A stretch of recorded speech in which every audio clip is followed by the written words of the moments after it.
స్వేచ్ఛా TV culture సాహితీ ప్రతిభ ప్రేక్షకులకు స్వాగతం. ప్రస్తుత కార్యక్రమం జీవనాడి 72లో ఆదివాసీ కవయిత్రి కుంజ కళ్యాణి రచించిన కంకపొద కవితా సంపుటిని ప్రసారం చేయబోతున్నాం. గతంలో జీవనాడి 64లో మనం సిరికి స్వామినాయుడి ఆదివాసీ కవిత్వం శతర ప్రసారం చేశాం. ఆయన గిరిజనేతర కవి అయినప్పటికీ నిజాయితీతో నిబద్ధతతో ఆదివాసీ జీవితాన్ని జీవిత సంఘర్షణని అక్షరబద్ధం చేశారు.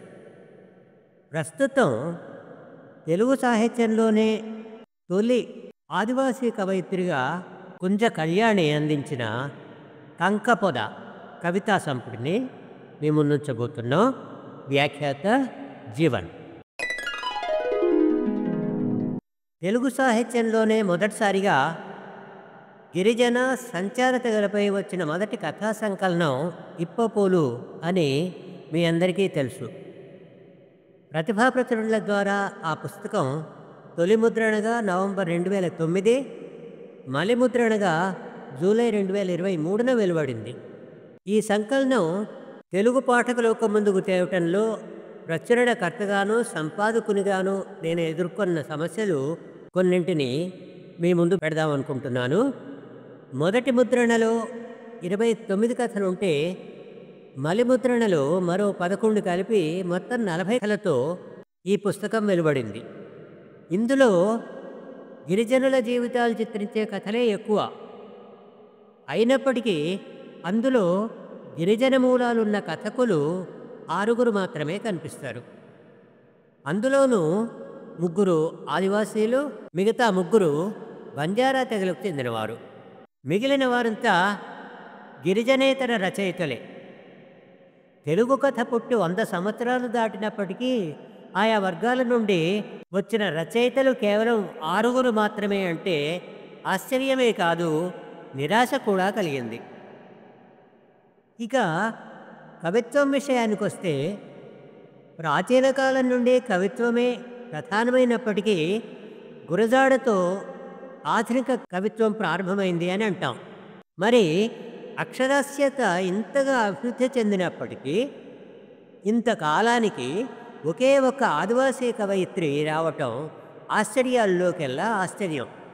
తెలుగు సాహిత్యం ఈ లోటును భర్తీ చేసుకోవటం అత్యవసరం. అట్లా తెలుగు సాహిత్యంలో ఆవిర్భవించిన మొట్టమొదటి కవయిత్రిగా కుంజ కళ్యాణి నిలుస్తుంది. ఈ ప్రత్యేకత సాధించినందుకు ఆమెను మనసారా అభినందిస్తున్నాం. ఇక కుంజ కళ్యాణిని గురించిన సమాచారం సంక్షిప్తంగా మీ ముందుంచుతున్నాం. తనను తాను పరిచయం చేసుకుంటూ కుంజ కళ్యాణి ఏముంటుందో ఆమె మాటల్లోనే చూద్దాం. నా ఈ కవితా సంపుటికి కంకపొద అని పేరు పెట్టాను. కంకపొద అంటే ఏమిటి, ఎందుకు పెట్టానో చెప్తాను. అడవి బిడ్డగా నాకు కంకపొదతో అవినాభావ సంబంధం ఉంది. దాని లెక్కనే మేము గుంపుగానే బతుకుతుంటాం. బీదాబిక్కి అనే తేడా లేకుండా, కలిగినోళ్ళు లేనోళ్ళు అనే భేదం లేకుండా అందరినీ కలుపుకొని బతుకుతాం. కంక రిల్లలు రిల్లలుగా ఉన్న కొమ్మలన్నీ విడిపోకుండా ఒకదానితో ఒకటి పెనవేసుకొని గుంపుగా ఉంటాయి. మా గూడపు మనుషులు కూడా అలాగే. అదీగాక మాకు ఇప్ప ఎంత ముఖ్యమో కంక అంతే ముఖ్యం. ఏ చిన్న బంధాన్నైనా వదులుకోరు.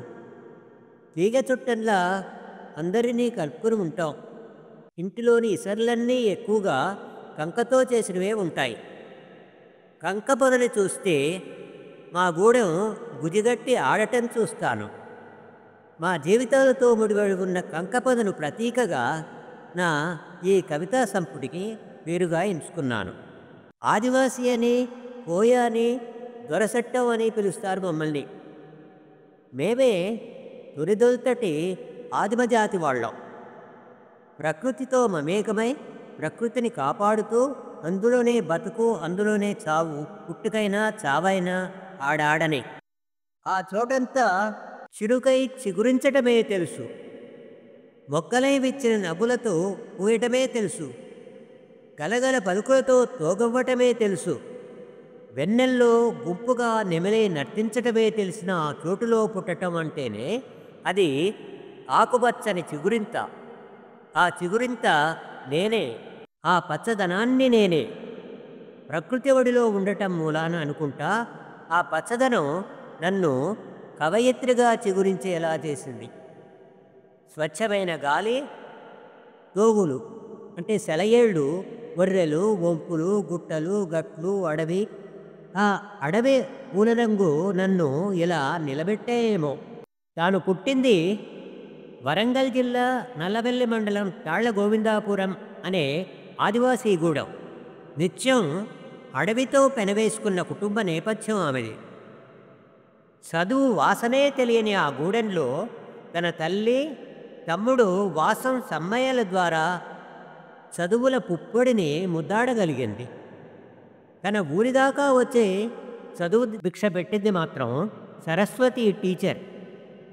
నిజంగా ఆమె తనకు సరస్వతి తల్లే. కరెంటే కాదు, కిరోసిన్ దీపం కూడా లేని తన ఊళ్ళో రాజేసిన పొయ్యి వెలుగులో చదువుకుంది కుంజ కళ్యాణి. అక్కడ 4వ తరగతి వరకే చదువుకోగలిగింది. 5 నుండి 10 వరకు సమీపంలోని ములుగు మండలం రాయినిగూడెం ఆశ్రమ పాఠశాలలో పూర్తి చేసుకుంది. కుటుంబ పెద్దలే కాకుండా గూడెం పెద్దల నుండి కూడా వ్యతిరేకత ఎదురవుతున్నప్పటికీ ఇంటర్మీడియట్ జగిత్యాలలోనూ, డిగ్రీ వరంగల్లోనూ పూర్తి చేసుకోగలిగింది. అటు తరువాత ఉస్మానియా యూనివర్సిటీ నుంచి ఎంఏ పట్టా సాధించగలిగింది. మైదాన సభ్య సమాజానికి ఈ చదువేం గొప్ప కాకపోవచ్చును కానీ, ఓ మారుమూల కోయగూడెం నుంచి వచ్చిన ఈ ఆదివాసీ యువతి ఇన్ని మెట్లెక్కి రావటం మామూలు విషయం కాదు. తను అక్షరం ముక్క కోసం పడిన పాటల గురించి ఆమె ఏమంటుందో చూడండి. సరస్వతి నిలయంగా మారిన ఆగబోయినోళ్ల గొడ్ల కొట్టం రొచ్చునూడ్చి రోత అనుకోక గొడ్ల కొట్టంలోని గోనె సంచి మీద చకల్ముకల్ వేసుకొని సప్పున గూకున్న యాది. ఆటే ప్రపంచమైన 5వ ఏట చేతికి 6వ వేలు మురిచింది. అప్పుడు తెలియలేదు అది అక్షరాభ్యాసమని. రాత్రి అనే నల్లటి పలక మీద శుద్ధముక్క రాసిన ముత్యాల అక్షర నక్షత్రాలు. ఎద్దుంబస్త ఒట్లు కట్టించినప్పుడు ఎరకలేని దాన్ని చదువు సమస్తాన్ని చూపే 3వ నేత్రమని, చదువు దివిటీ అని, జీవితాలకి దారి చూపించే వేగుచుక్క అని. తన గూడెం ముచ్చట్లు ఇట్లా చెప్పుకుంటూ వస్తుంది. బుగులు చెలకలు కొన్నేళ్ల కింద నల్లమాటు పూడిక మట్టితో పులకించిన మా చెలక, కుట్టులేని విస్తరుల్లా తామరాకులతో నిండి ఉండే నా చెరుగు, పచ్చని పళ్ళ మధ్య ఎర్రని తామరపూలు పసిపాపుల బోసినవ్వులు పూసినట్టు కట్టమీద కోకుంటే అవ్వ ఉయ్యాల పాటల పక్షుల కిలకిలలు. ఎన్ని రకాల పచ్చులో ఆ చెరువు వృక్షం మీద నిత్యం ముచ్చట్ల జాతర జరుగుతుండేదక్కడ. తన సాగు గురించి చెప్తూ, అడవి పక్కన అరెకరపు భూమిలా బతుకుపోడు సాగు చేస్తున్న సామలు, సజ్జలు, తైదలు, గడకలు, కొర్రలు, రాగులు కొత్తవి కానివి గొర్రె పొంటి ఒదిగొచ్చే నీళ్ళని అడ్డకట్టేసి తడులు తడులుగా పావురంగా తాపిచ్చి పచ్చగా నవ్విన ప్రకృతిలా పసిడి పండిత్తాన్న. ఆనపతీగలల్లుకున్న పచ్చొన్న, మాగి పసళ్ళు, గుడ్డశనగలు, బట్టి మీద నెగట్ల కాలే దూరబొప్పెర, ఆకుపచ్చ చీరకు పసుపంచులేసినట్టు చీరంతా నవ్వే జనుంపూలు. జనుమంటే ఇసుమంత సుతా వృధా పోనీయదాయే. నా రెక్కలు కస్తూ రెక్కలు సక్కంగుండి డొక్కాడినట్టు రేలపూ నవ్వుల్ని రేయంత జల్లి మూడడుగులు చూసి మురిసే గూడెపు జనులు, కాయకష్టం చేసి కాగుండెటోళ్ళు అదును చూసి నాటు తీరొక్క దినుసు.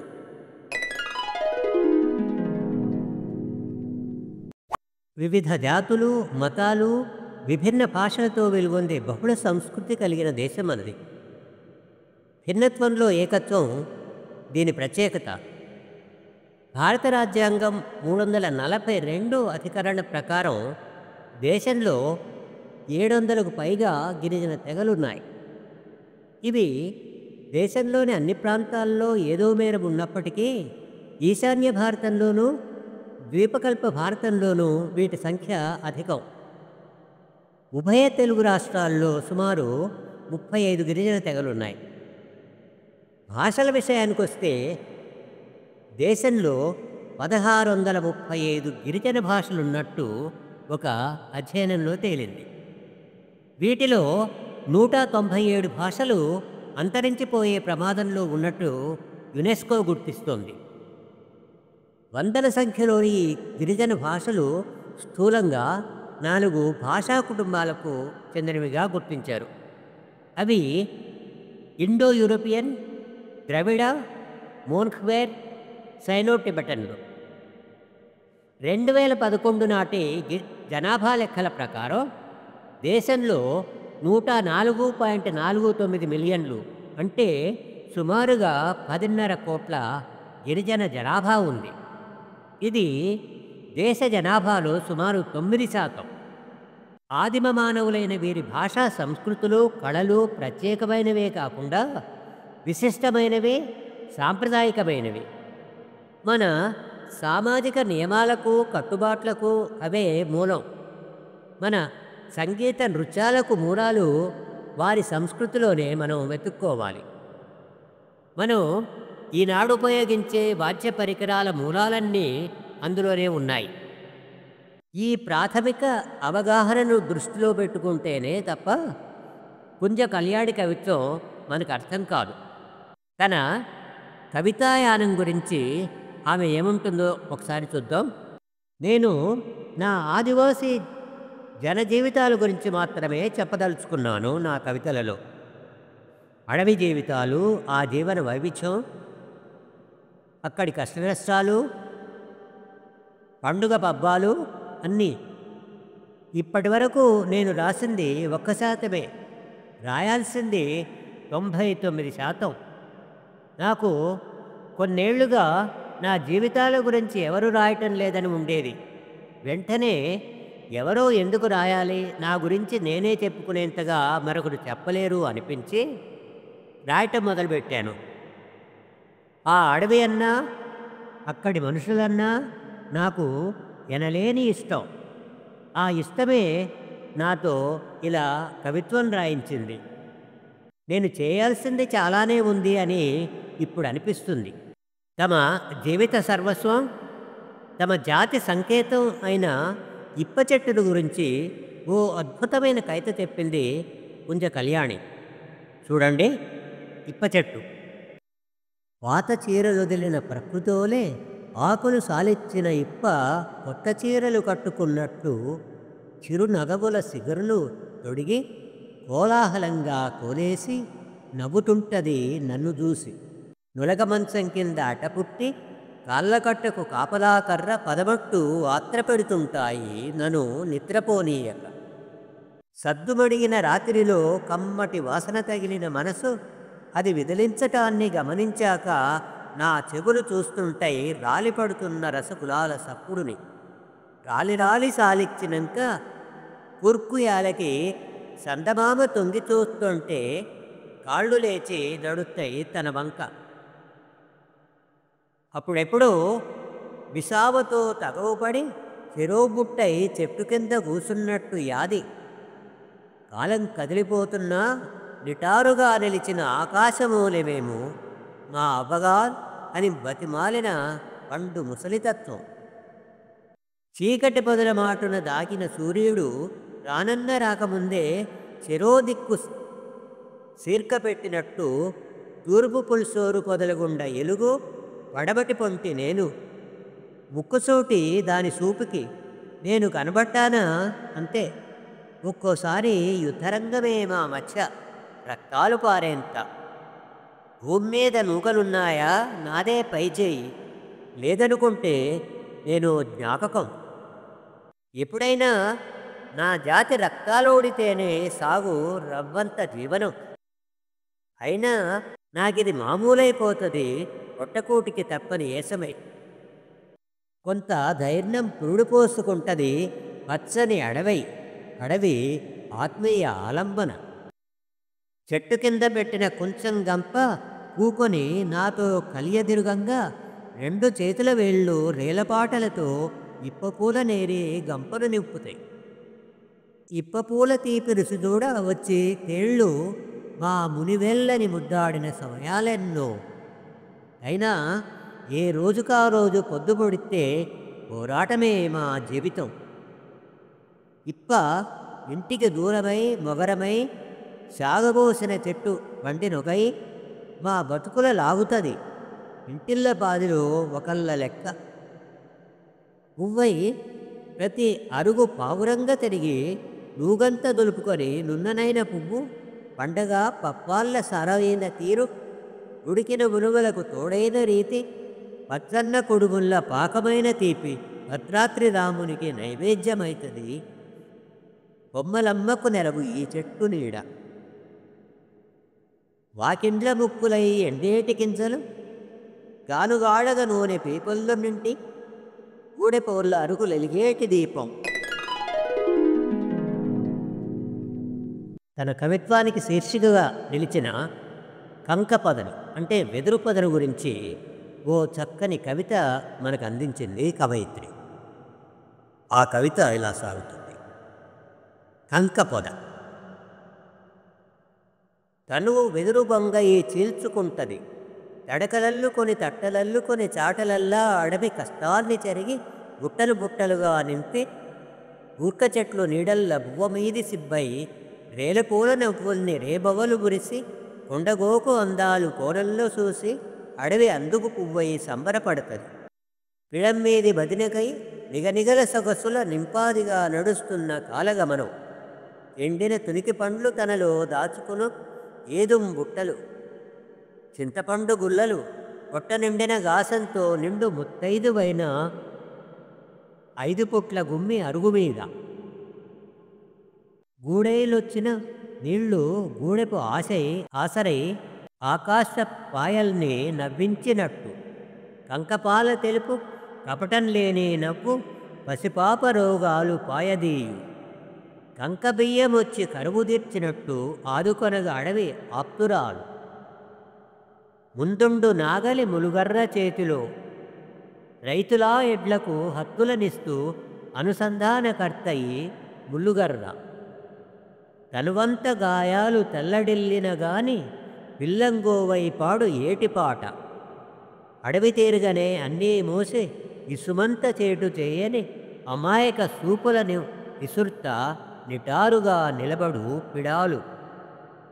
గూడెం ముఖచిత్రమై మురిపాల మొత్తలు అల్లుకున్న తీరు ఎనుగర్రకు తోడు నిట్టాడు మొగరమై నిలబడుతుంది నడుళ్ళో బొడ్రాయి లెక్క. గాలం వేటలో సువ్వైన సున్నితత్వం కంకపదై కాపుగాచు కర్ర, గూడెపు గుంపుగా వెనవేసిన పొద. విత్తునాటిన కోత కోసిన కాయ కోసిన పండు కోసిన ఆదివాసీలకు పండుగే. అటువంటి సాంస్కృతిక శోభను గురించి కొత్తల పండుగలో అద్భుతంగా వివరించింది కవయిత్రి. కొత్తల పండుగ మరువగ చేస్తారు మగ కార్తెల ఏల్పుకెన్నుగట్టి ఏలుకుంటారు, ఉత్తర కార్తె ఉడిగిపోకముందు ఇసుక పిట్టయి సెండ్లన్నీ కలిదిరిగి కాళ్ళు కొత్త దినుసుల కొరకు కళ్ళ వేటంతా ఎర్రబడ్డ చెళ్ల మీదే. అదురు చూసి ఆడాడ ఎర్రబడ్డ నగుపడంగానే నడుముకి సెక్కిన లిక్కిసుత సప్పున నిక్కిసూతాంటది ఆలూరి ముత్తయ్య ఒట్టి అనుమతి కోసం. హంసలో ఎర్రమల్లెలో ముందుగాలొచ్చే 3 నెలల పంట దేవతలు తలుసుకొని మనసులో దండాలు పెట్టి చేనెవరిదన్నా సందెడు బరి కోయాల్సిందే. శ్రమేసిన వరి అంతా మూపుగట్టుకొని పిండిన బట్టల బుట్లు రాలేటట్టు వరి కర్రలను కొట్టి తాలుబోరు చెరిగి తప్పతో కొరిచి మాన్సోడు బొట్లని మరోపారి చూసి దూర దూరగా ఏంచి రోట్లారబోసి పొన్నున్న రోకలతో పొట్టంతా దంచి పొద్దు పొద్దుగాల్ని పులగాల్ని వండి నిప్పు గొంగల మీద పసుపు పొగలేసి గోలీల చప్పుళ్ళ అడుగులే కలిపి ఆడమగలేక అంతరిగిరేరు గుంపు నృత్యం చేసి గుడిమెలగా తిరిగి గోత్రాల పేరుతో బుక్కులే పెట్టి ఐదేసి ఆగులతో ఇత్తార్లు కట్టి ఇప్పాకు ఇత్తార్ల ఏల్పులకు పెట్టి ఒట్టె సూచనలన్నీ ఉడుపుతో చేస్తారు. నబరిన్ని బియ్యాన్ని నైవేద్యమియ్యంగా కడుపారగలుగమని కొత్తలకు మొక్కుతారు. పాలకాయలు కొట్టి పండగే చేస్తారు. ఇప్పసారబోసి ఆరబోస్తారు. ఇక్కడే ఓ ఆదివాసీ రచయిత్రి చెప్పిన మాటల్ని మననం చేసుకుందాం. భద్రాచలం సారపాకలో కాగిత పరిశ్రమ వెలిసిన తర్వాత దాని ముడిసరుకు కోసం వెదురు పొదలన్నీ ధ్వంసం చేశారు. వాటితో పాటు వాటి చుట్టూ అల్లుకున్న సాంస్కృతిక సంపదంతా ధ్వంసమైంది అంటారు పద్మ అనసూయ. అట్లానే సిరిపూరులో కాగిత పరిశ్రమ వచ్చి ఆదిలాబాద్ అడవుల్లోని వెదురువనమంతా ధ్వంసమైంది. ఇప్పుడు ఒక్క వెదురు పొదలే కాదు, అడవులన్నీ ధ్వంసం అవుతున్నాయి. విస్థాపితులైన ఆదివాసీలు తమ సాంస్కృతిక సంపదను కోల్పోతున్నారు. ఈ విషయమై అనేక కవితలు మనకు వినిపించారు గుంజ కళ్యాణి. చూడండి, ధ్వంసం అనే కవిత. ధ్వంసం భాషా సంస్కృతులు నిలువెల్లా ధ్వంసమై లిపిలేని దుఃఖాన్ని మౌనంగా రోధిస్తూ ముంపులకు మూలికలకు చిత్రమైన పక్షులై కొట్టుకుపోతున్న బతుకు. ఏ ఫ్యాక్టరీ నిర్మాణం కిందైనా నా జాతిని పునాదోలే పూడ్చిపెట్టిండ్రు. తవ్వి చూడంటే నా జాతి అస్థిపంజరాలు గోరున విలిపిస్తాయి. నా తల్లి పచ్చని అందాలను ప్రాజెక్టులకింత పూడ్చిపెట్టి మానని మానసిక గాయాల గోడలు పేర్చి అటిటు కాకుండా మా బతుకులను ఆగం చేస్తుండ్రు. పంచుకోను మేము సొంత ఆస్తులమా? ఏ రాష్ట్రమైనా ఎగాదిగా దూపిడైనోళ్ళమే. ఎవరికీ వినబడని మూగరౌదనలా నా గొంతుకను మూయదూస్తుండ్రు. జాతి జాతంతా దోపిడై మిగిలిన ఎముకల గుళ్ళు మా ఆదివాసీ కూడాలు. అడవి గర్భంలో నిక్షిప్తమైన విలువైన ఖనిజాల కోసం, అలాగే కార్పొరేట్ల లాభాల వేటలో ఈనాడు అడవులన్నీ ధ్వంసమవుతున్నాయి. అత్యంత విలువైన యురేనియం కోసం అడవులు ఎట్లా ధ్వంసమవుతున్నాయి అనే విషయాన్ని ఉరేనియం అనే కవితలో మన కళ్ళకు కట్టించింది రచయిత్రి. చూడండి, ఉరేనియం బతుకు శిలాఫలకం మీద చెక్కిన తీపిరాతలు సమూలంగా తుడుపుతున్నారు. వాళ్ళ ఆశకు అంతులేదు. ఎటు చూసినా అమాయకుపు ముఖాలు ఏం చేయలేరన్న ధీమా. కాంట్రాక్టులకు అమ్ముడై చెంచుపెట్టెల లేపజూస్తుండ్రు. పనికిరాని బోర్లేసి పప్పం గడప చూస్తుండ్రు. ఊర్లకి ఊర్లని లేపి ఉరిపెడతాండ్రు. ఏ చోటైనా గిరిజనులే బలిపశువులు.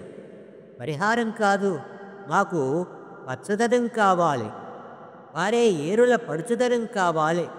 జీవం లేని పైసలనేం చేస్తావు? తేనె పట్టు తీపి పంచు ఆ గుడిసెల అరుగులు నల్లమల తల్లి కడుపున పుట్టిన చెంచుబిడ్డలు. క్రూర మృగాల భయం లేదు, అవి మిళితమైన శరీతులాయే. మనిషి తోలు కప్పుకున్న మృగాలకు పైసల పిచ్చంటుకొని యురేనియం తవ్వి బతుకులను ఉరేయజూతండ్రు. ఇక్కడ యురేనియం అనే దానికి ఉరేనియం అన్నది. ఉరే అనే రెండు అక్షరాలను సింగిల్ కొటేషన్లో పెట్టింది కవయిత్రి.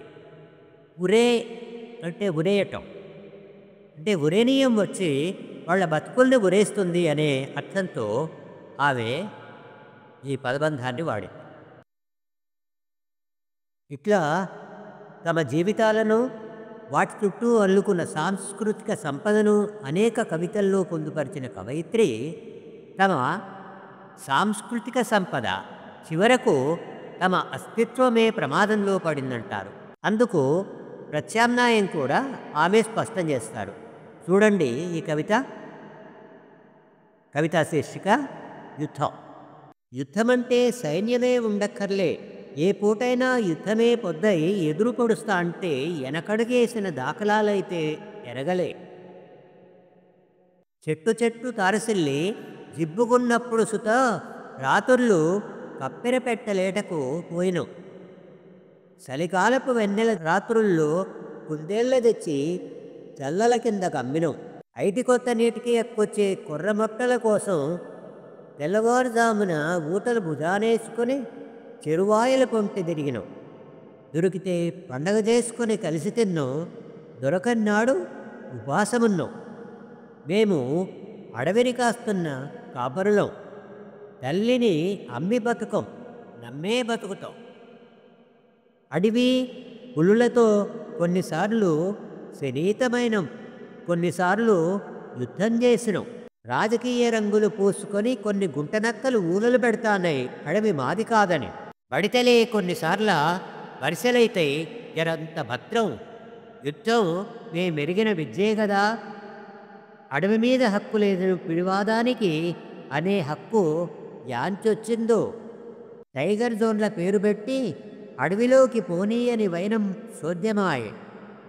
మా తావుల పొంటి మేమే తిరుగుబడితిమి, ఎవల తెరువుకు ఎందుకని పోతాం. తెగబడి తగువుకు వస్తే తరిమి కొడతాం. ఇట్లా సంపూర్ణమైన అవగాహనతో తన జాతి జనుల గొంతుకగా కంకపద అనే కవిత్వం మనకు అందించారు కుంజా కళ్యాణి. తన మొట్టమొదటి కవితా సంపుటితోనే ఆదివాసీ కవయిత్రిగా తన స్థానం సుస్థిరం చేసుకున్నారు. కుంజా కళ్యాణిని మనసారా అభినందిద్దాం. అలాగే ముందు ముందు ఆమె మరింత ఉజ్వలమైన, మరింత శక్తివంతమైన ఆదివాసీ కవిత్వం తెలుగు సాహిత్యానికి అందించాలని అభిలషిస్తాం. ముగిచ్చే ముందు 2025వ సంవత్సరపు కేంద్ర సాహిత్య అకాడమీ యువ పురస్కారం అందుకున్న జార్ఖండ్ ఆదివాసీ కవయిత్రి పార్వతి తిక్రీని గురించిన వివరాలు తెలుసుకుందాం. పార్వతి తిక్రీ 2025వ సంవత్సరపు సాహిత్య అకాడమీ యువ పురస్కార్ సమ్మానం అందుకుంది. ఆమె కవితా సంకలనం పెరుగుంగున తిరిగిలే తమ ప్రాచీన విశిష్టమైన సంస్కృతిని ప్రధాన జీవన స్రవంతిలోకి తీసుకురావటానికి చేసిన ప్రయత్నం ఇది. పార్వతి తిక్రీ బాల్యంలో తన తాతయ్యతో కలిసి కథలు చెప్పుకున్న అందమైన కాలాన్ని గుర్తు చేసుకుంటున్నారు. ప్రతి ఏడాది సారూల్ గిరిజనోత్సవం సందర్భంగా తాతగారింటికి వచ్చి ఆయన పాదాల దగ్గర కూర్చుని ఆయన పాడే తమ జాతి పాటలను వినటం ఆమెకు ఎంతో ఆనందాన్ని కలుగజేసిన సందర్భం. తమ కురుహ్ సంస్కృతి సాంప్రదాయాలు, తమ జీవన విధానం, పురాణాలు, ఇతిహాసాలను గురించి వివరించే ఈ పాటలు ఆమెకు ఎంతో జ్ఞానాన్ని పంచాయి. వీటిని ఏ పాఠ్యగ్రంథంలోనూ ఆమె చూడలేదు. ఆమె ఇంటి పేరు తిక్రీ యొక్క ప్రత్యేకతను కూడా ఈ పాటల ద్వారానే ఆమె తెలుసుకోగలిగింది. తిర్కీ అంటే అడవుల్లో నివసించే ఒక రకమైన పక్షి. అదేవిధంగా లక్రా అంటే పులి. లక్రా ఇంటి పేరు కూడా ఒక తెగ చిహ్నమైన పులి కారణంగా వచ్చింది.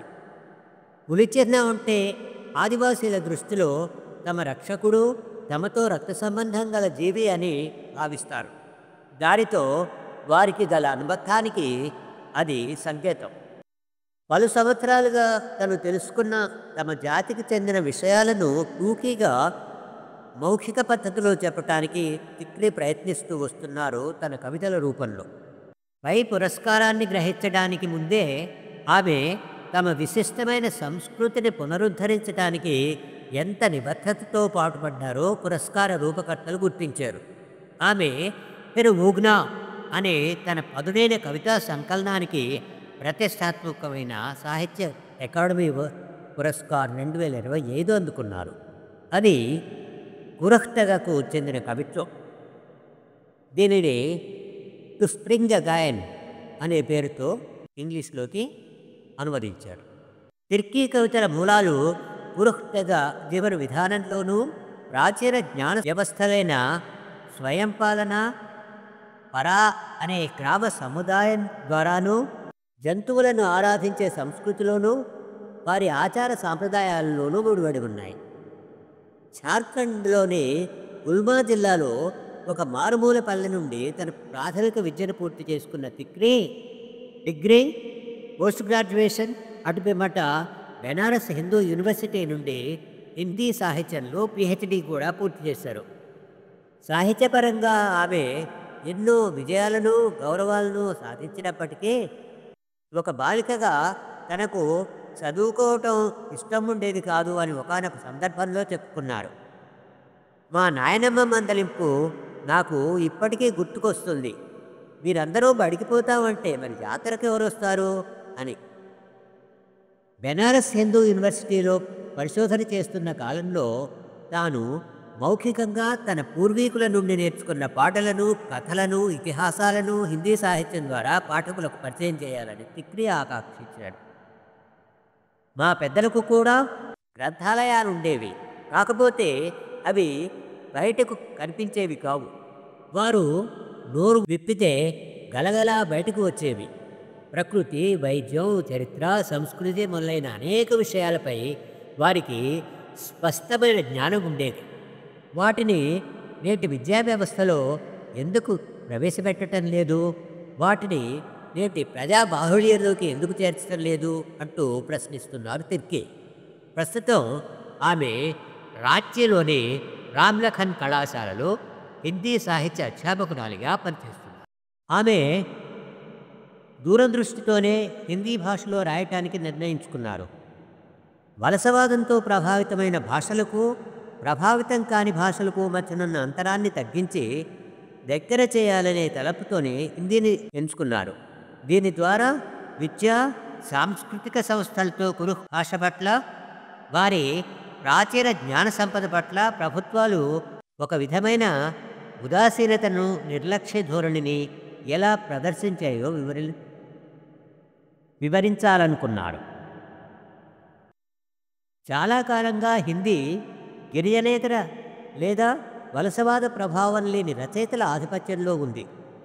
దశాబ్దాలుగా మా గొంతులు మూగబోయినందున మా తెగల ప్రత్యేకతను, మాదైన గొప్ప సంస్కృతిని ప్రపంచానికి వెల్లడి చేయలేని నిస్సహాయ స్థితిలో ఉండిపోయిన కారణంగా ఇప్పుడు దానికి సమయం ఆసన్నమైందని అనుకుంటున్నాం. ఇప్పటి వరకు మా తెగల కట్టుబాట్లు, మేము పాటించే విలువలు మౌఖికంగానే వినబడుతున్నాయి తప్ప వాటిని ఎన్నడూ నమోదు చేసి ఎరగం. మా తర్వాతి తరాలకు మా సంస్కృతి, సాంప్రదాయాలను వారసత్వంగా అందించాలంటే వాటిని ఒకచోట రాతపూర్వకంగా పొందుపరచాలి. మా ప్రాంత విద్యార్థులకు ఈ అంశాలను పాఠ్య ప్రణాళికలో చేర్చాలి అంటూ వాదిస్తున్నారు పార్వతి తిక్రీ. ఆమె కవితా సంకలనంలో లక్రా కవిత లేదా పులి కవిత ఒకటి. ఆమె ఈ కవితలో ఒక పులికి, ఒక కురుఖ్తగ గిరిజనునికి మధ్య జరిగిన సంభాషణగా దీనిని రాశారు. లక్రా అనేది ఆ గిరిజనుల ఇంటి పేరుగా చెప్పారు. పులి తనకు ఎదురుగా వస్తున్న గిరిజనుడిని ఆపుతుంది. ఇద్దరు తమకు సంబంధించిన ఒకే మూలాలను, భావోద్వేగాలను జ్ఞప్తికి తెచ్చుకుంటారు. మనమిద్దరం ఒకే కుటుంబానికి చెందిన వాళ్ళం అని కూడా అనుకుంటారు.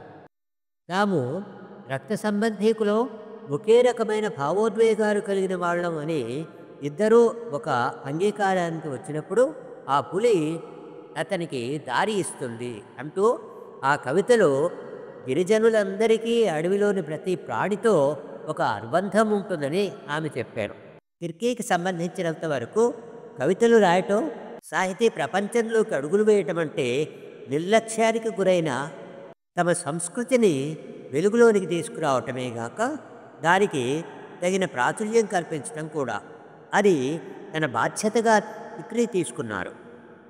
ఆదివాసీ సంస్కృతిని, వారి భాషను సంరక్షించటానికి ఏ చిన్న ప్రయత్నం చేసినా నాగరిక ప్రపంచం దృష్టిలో తమదైన విశిష్ట జీవన విధానాన్ని పరిచయం చేసే గట్టి ప్రయత్నమే అని ఆమె నమ్మకం. ఈ ప్రాచీన సాంస్కృతిక విధానం ఖచ్చితంగా భద్రపరచబడాలి.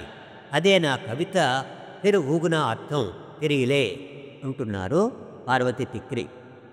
విషయ సేకరణ ప్రజా సాహితీ మాసపత్రిక, ఆగస్టు 2025 సంచిక. ఈ కార్యక్రమం ఇంతటితో సమాప్తం. వచ్చే వారం జీవనాడు 73 సాహితీ ప్రతిభ కార్యక్రమంలో జాషువా జయంతి ప్రత్యేక కార్యక్రమం ప్రసారమవుతుంది. అంతవరకు సెలవు. మీ జీవన్. స్వేచ్ఛా టీవీ కల్చర్ ఛానల్లోని మా కార్యక్రమాలను లైక్ చేయండి, మీ మిత్రులకు షేర్ చేయండి, మీ అభిప్రాయం కామెంట్ రూపంలో మాతో పంచుకోండి. స్వేచ్ఛా టీవీ కల్చర్ సబ్స్క్రైబ్ చేయటం మరవకండి.